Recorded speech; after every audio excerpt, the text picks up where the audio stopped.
Ağlıma belə gəlməzdi ki, dondurmadan bu qədər ləzzətli bir qarışım ərsəyə gəlsin. Dəhşət dadlıdır. Meyvələri xırda-xırda doğrayıram. Mən kividən, banandan, çəyləkdən istifadə elədim. Mövsümə uyğun bütün meyvələrdən istifadə eləmək olar mənim fikrimcə. Meyvələri doğrayandan sonra qəşəng marujnaları da doğrayırıq. Baxın, hansı marujna olursa olsun, amma mütləq plombir çörəkli olsun. Yəni xüsusi bir dad olur, ləzzət olur. Eskimonu da doğradım, plombir də doğradım.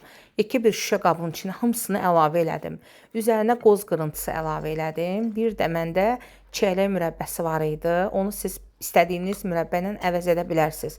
Qəşəng-qəşəng qarışdırdım. Ay Allah, bunu hər qarışdırdıqca o səslər, o ləzzətin qoxusu inanın sizi valeh edəcək. Mütləq hazırlayın. Çox dadlı bir ləzzət ərsəyə gələcək.